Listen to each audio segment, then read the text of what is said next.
Quantos dizem amém? Meus irmãos, todos conhecem de cor e salteado essa história do centurião de Cafarnaum. E o texto, que começa a partir do versículo 5, começa nos dizendo: e entrando Jesus em Cafarnaum. Nós sabemos que Jesus morou um período na cidade de Cafarnaum, conforme Mateus capítulo 4, versículo 13. Ele se mudou de Nazaré e foi habitar em Cafarnaum, cidade marítima, nos confins de Zebulon e de Naftali. Então ele morou por um período ali, e Cafarnaum, juntamente com Betsaida, se tornou, podemos assim dizer, lugares aonde Jesus mais operou em seu ministério. Depois o próprio Jesus vai dizer para aquelas cidades que, se Sodoma tivesse visto, Sodoma e Gomorra tivesse visto os sinais que elas viram, talvez aquele povo de Sodoma se convertesse, não é? Porque Jesus operou grandemente nestas cidades, inclusive em Cafarnaum. Quando ele vai para Cafarnaum, a Bíblia diz que ele, entrando em Cafarnaum, chegou junto dele um centurião, rogando-lhe. O centurião era um chefe de uma centúria, ou seja, era, podemos assim dizer, um comandante que comandava um corpo de pelo menos 100 soldados. Este era um centurião. A palavra centurião deriva de 100 centurião. Era o chefe de um grupo de 100 soldados. Jesus entrou em Cafarnaum e este homem se aproximou dele, rogando-lhe. Nós sabemos que rogar é pedir com insistência.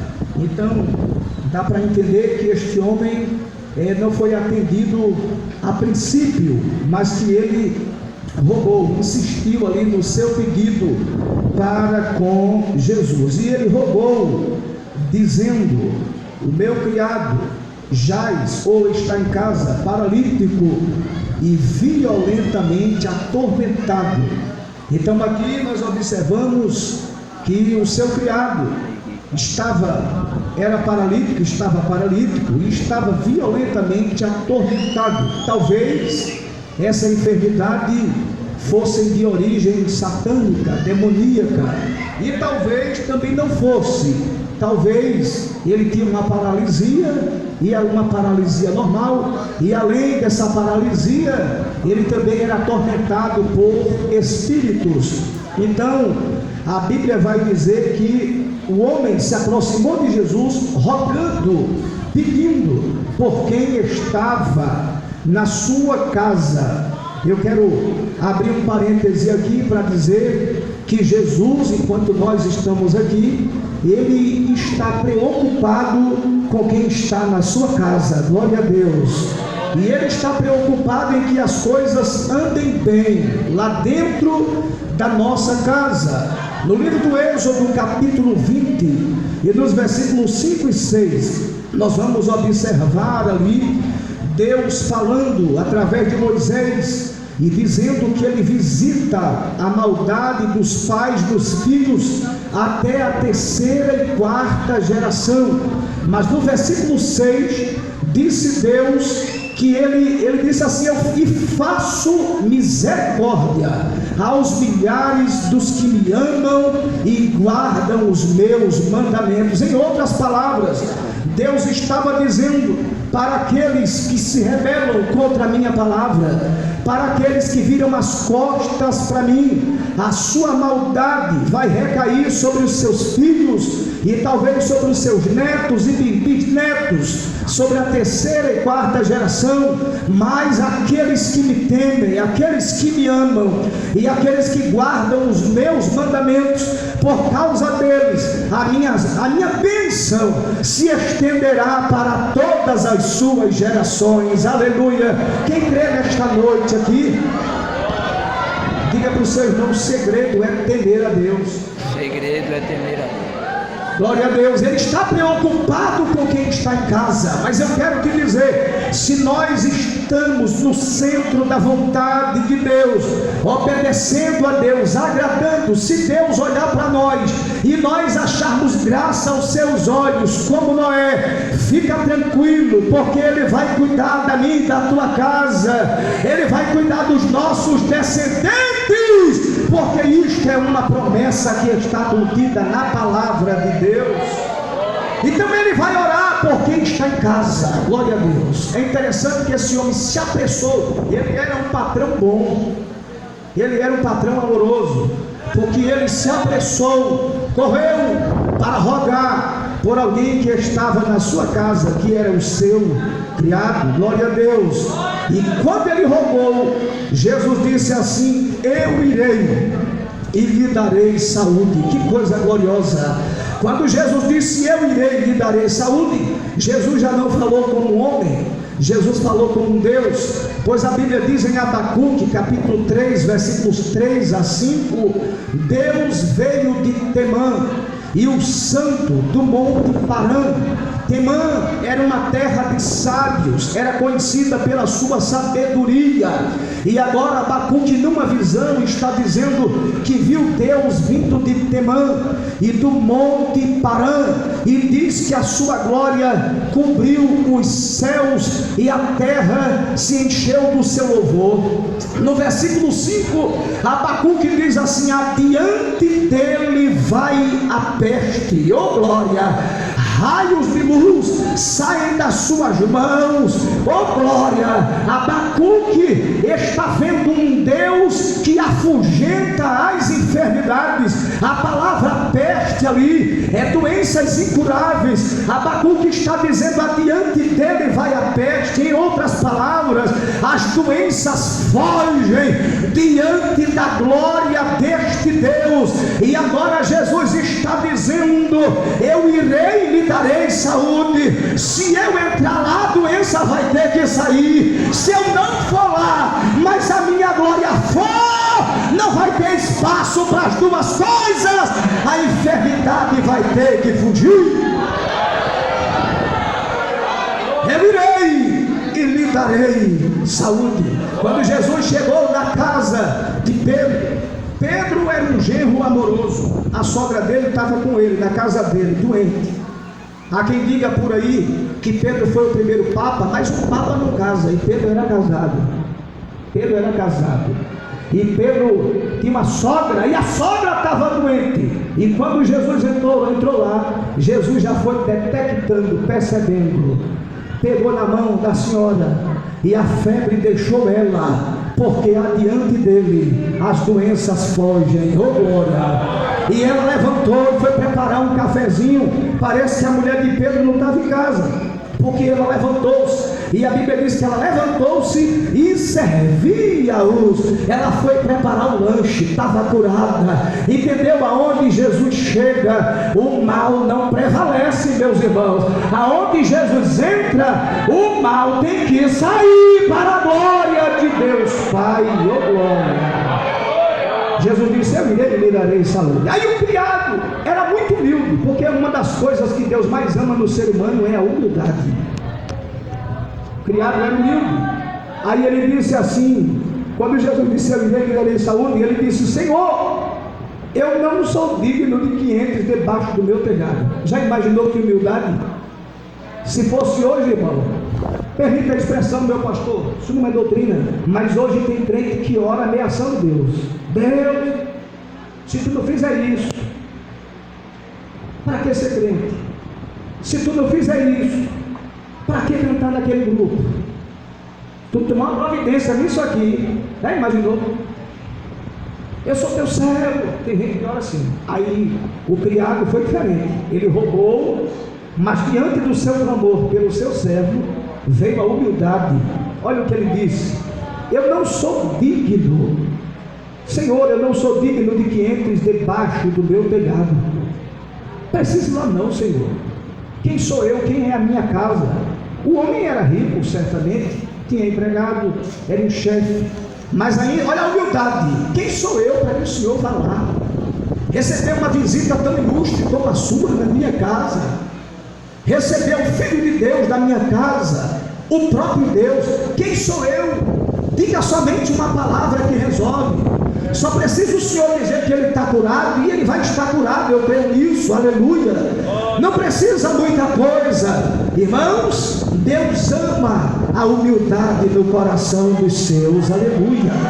Quando for orar, Deus ore com jeitinho, diga: Senhor, eu não sou, mas tu és, eu não tenho, mas tu tens, eu não posso, mas tu podes. Quem sou eu, miserável pecador, ainda que remido? Tenha compaixão de mim, tenha misericórdia, me ajude nisso aqui, porque se o Senhor não fizer, quem é que vai fazer, irmão? Se conquista o coração de Deus, é pela humildade. Ele orou com humildade, e agora confessou quem ele era. Ele disse: pois também eu sou homem sob autoridade, e tenho soldados às minhas ordens, e digo a este: vai, e ele vai, e a outro: vem, e ele vem, e ao meu criado: faz isto, e ele o faz. Ele primeiro colocou humildade, e depois colocou os seus méritos, né? Disse: eu também sou homem de autoridade, mas eu não me acho digno de que tu entre debaixo do meu telhado.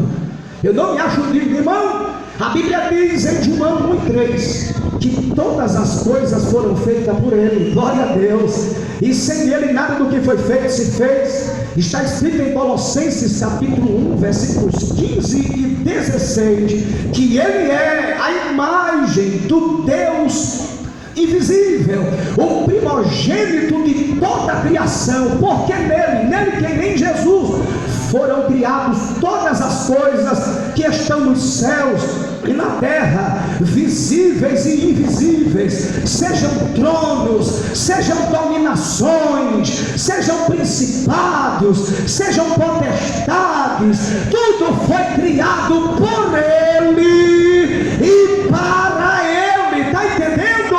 Estava ali uma autoridade diante da autoridade universal. Ele disse: eu tenho minha autoridade, mas eu estou aqui diante da autoridade do universo, que todas as coisas foram feitas por ele. Oh glória, dá para dar uma glória para Jesus aqui, né? Diga para o seu irmão: mais respeito quando for falar com ele. Oh glória. Ele não é qualquer um não, ele é a autoridade das autoridades, entendeu? Ali estava o homem dizendo: eu sou isso, aquilo, mas ainda bem que ele compreendeu. Ele disse: esse homem é maior do que eu, esse homem é mais poderoso do que eu, esse homem tem mais autoridade do que eu. Oh glória. Aí ele orou, se humilhou, confessou quem ele era. E a Bíblia diz: e maravilhou-se Jesus ouvindo isto. Jesus ficou maravilhado. Disse: olha, o homem veio com humildade, o homem disse que não era digno, o homem reconheceu a minha grandeza, reconheceu que não é nada. Então esse homem, isso é sinal, isso é sintoma de quem tem fé. E ele chegou aqui desesperado, em busca de um milagre para quem está na sua casa. Oh glória, Jesus maravilhou-se. A palavra maravilhou-se aqui no grego é a mesma que admirou-se, ficou admirado, porque o homem não era de Israel. O homem não era de Israel. Jesus ficou admirado, porque ele fazia parte do corpo de soldados romanos. Ele não era judeu. Jesus ficou admirado e disse: nem mesmo em Israel eu encontrei tanta fé. Oh glória. Às vezes é um exemplozinho aqui bem prático que eu quero dar. Às vezes existem cristãos que estão perto de Jesus, se maldizendo, se diminuindo, não é? Com complexo de inferioridade, dizendo que é o germe do verme do carrapato, dizendo que não é nada. E às vezes você encontra pessoas que não servem nem a Deus, e com uma fé tão grande, dizendo: eu não sirvo a Deus não, mas eu tenho muita fé naquele Pai poderoso. Às vezes você vê servo de Deus desesperado, e vê pessoas que não servem a Deus, mesmo com uma vida que não está agradável, mas diz: não, aquele Pai poderoso está no controle de tudo. Então Jesus ficou maravilhado, porque a Bíblia diz em João 1:11 e 12 que ele veio para o que era seus, e os seus não receberam. Já imaginou? Jesus veio para Israel e Israel o rejeitou, não creu que ele era o Filho de Deus, que ele era o Messias. Aí vem um soldado romano e disse assim: diga somente uma palavra. Eu não sou digno, eu sou um pecador, né, irmão Marcos? Eu sou de Roma, sou pecador, não sou judeu, mas eu creio que não é obrigado o senhor nem lá. Diga somente uma palavra: eu creio no seu poder, eu creio na sua autoridade. Aí Jesus disse: que coisa linda. Ô irmão, isso é um exemplo para a gente hoje nos nossos dias. Não ande desesperado demais por coisa alguma, não. A Bíblia diz que as nossas petições, elas são conhecidas diante de Deus. Nem mesmo em Israel eu encontrei tanta fé, oh glória. Nem mesmo em Israel eu encontrei tanta fé. Aí Jesus, no versículo 13, para terminarmos, Jesus disse assim para ele: vai e como creste, que seja feito. Parece que em alguns casos a fé até termina. Diga amém se você me entende. A fé pura, a fé sem duvidar. Tiago, ensinando sobre a sabedoria, ele disse: se alguém tem falta de sabedoria, peça a Deus. Peça, porém, sem duvidar, porque o que duvida é semelhante à onda do mar. Está entendendo? Ela vai até o banco de areia e volta. Quer dizer, é uma pessoa que bate e volta, uma pessoa que não sabe o que quer, uma pessoa que tem dúvidas, é uma pessoa que não sabe acertar o alvo, não tem definição na vida, não tem determinação na vida, porque duvida. Tudo que os outros fazem, ele aplaude, ele vê sucesso, ele deseja o bem do seu próximo, ele crê. Às vezes até usa palavras de autoajuda, né? Assim, bora fulano, vai dar tudo certo na sua vida, Deus vai lhe abençoar. Mas quando trata-se dele, aí vem uma dúvida. Jesus não gosta dessa fé. O homem chegou com fé, e Jesus, examinando ele, viu que ele não tinha dúvida. Então Jesus disse para ele: vai e como creste, que seja feito. Quem dá glória para Jesus aqui? E o interessante é que o milagre de Jesus na vida do crente, ele não nasce quando você sente de forma natural o seu milagre. O milagre nasce no momento em que Jesus penhora a palavra dele. Oh glória! Jesus disse: vai e como creste que seja feito. E a Bíblia vai dizer assim: e naquela mesma hora, oh glória!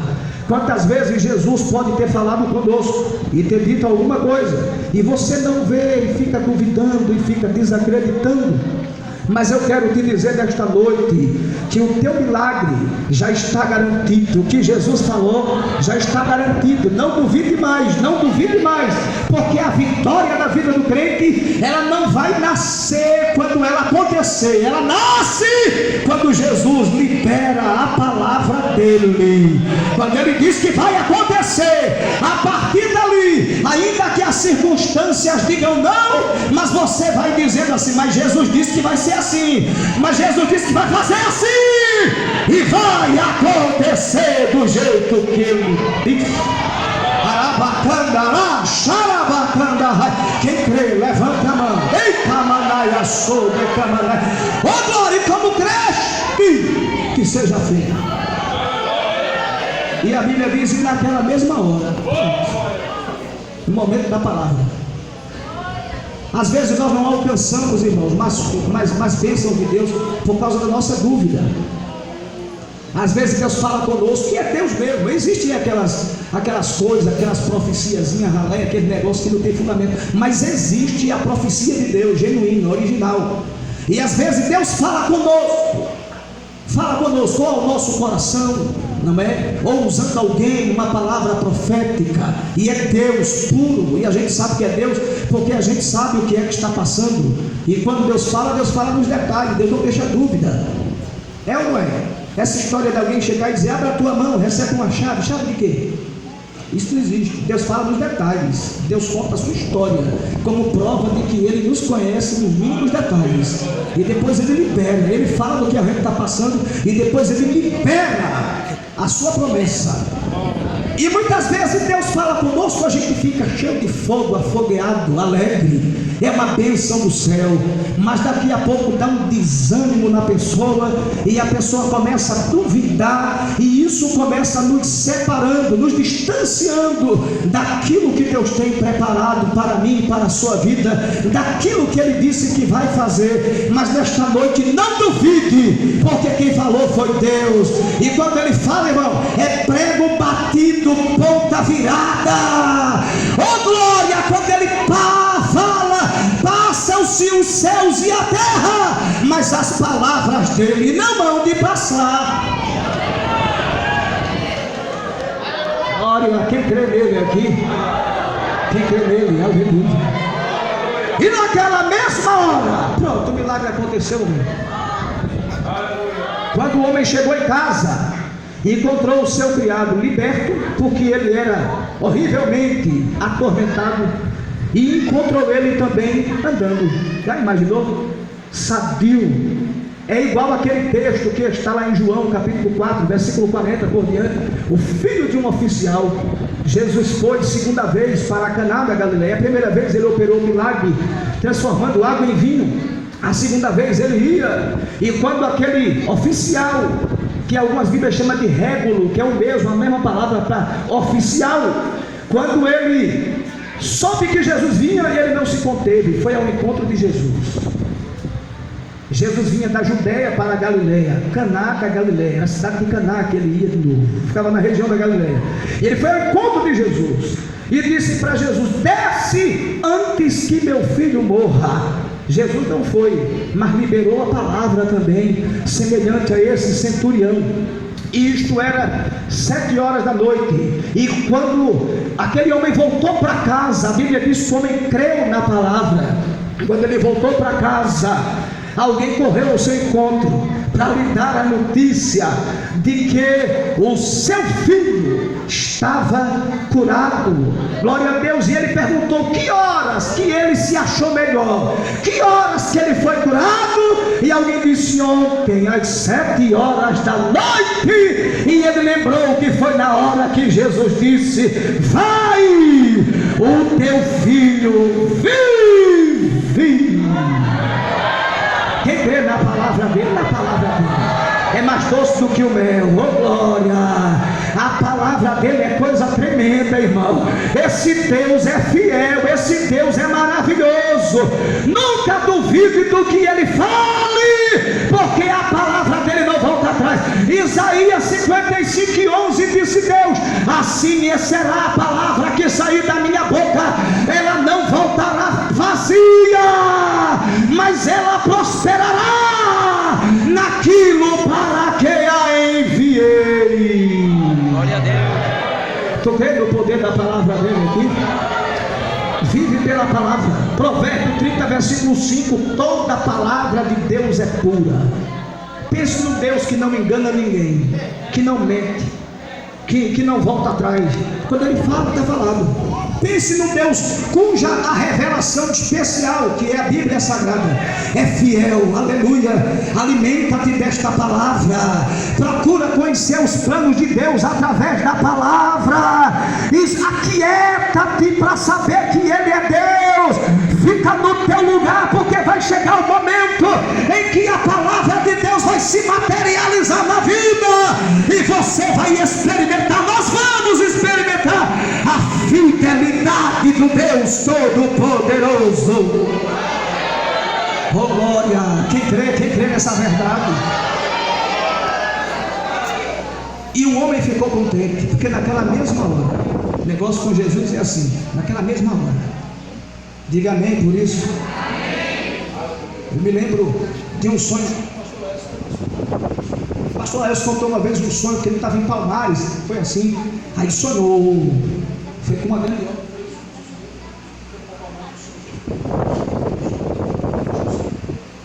Ele sonhou com uma grande construção. Foi Deus falando com ele. O milagre nasceu ali naquele dia. Está entendendo?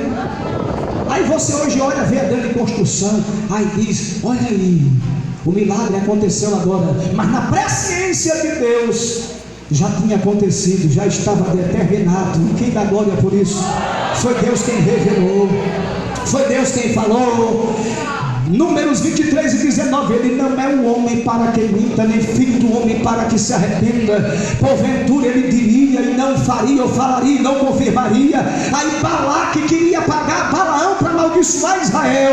Aí no versículo de número 24, aí Balaão disse assim: Deus me deu mandado para abençoar este povo, porque ele tem abençoado e eu não posso revogar. Foi ele quem falou. Está falado, está falado.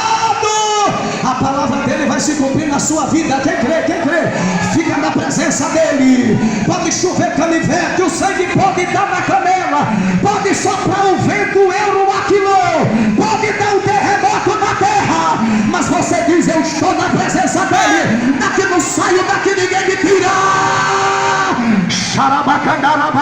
Levante a mão e na glória, fica na presença dele, adorando a ele, seguindo a